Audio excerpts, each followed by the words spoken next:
Thanks for the invitation to be here and speak to you today. I'm going to talk about our little spin-off company about colours, and we've developed some colours. But I'm sensing a theme related to ag tech and aerospace tech that I think is a pretty neat, consistent theme. And but I'll tell a funny story about Dr. Todd. I'd come straight from my postdoc at Stanford, and I remember an event like this when I first got here, and I felt pretty small, like I didn't know anybody, and the president comes up and shakes my hand, open a little book, Seth Debolt, nice to meet you. What brought you here? And instead of something profound, I said, my wife really likes horses, and she's from Alabama, and I think I was the most unimpressive person you'd probably ever met at that point.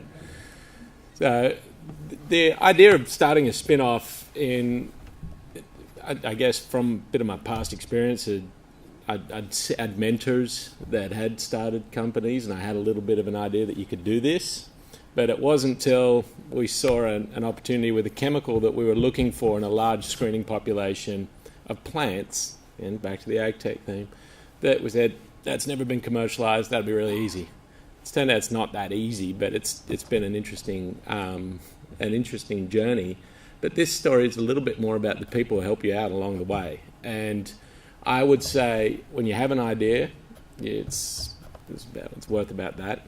It's an idea. It could go just as easily.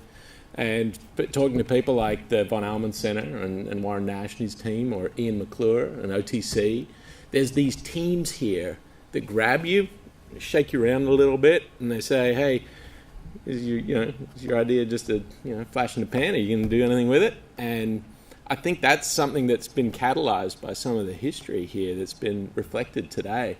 And sure, we started a company with a handful of people. We've hired 4 undergrads from UK, and we've hired a couple of people that run the company. And so I've kind of been fortunate in that way, where I was able to come in. We raised some Series A funding. We got a SBIR Phase 1, then a Phase 2, and then we've gotten a little bit of other funding towards just marching on towards commercialization with these colours. And we've got I saw the blue jeans. We've got an indigo for you that we can make using synthetic biology, which is kind of going against the organic trend, but you can make different colours using nature.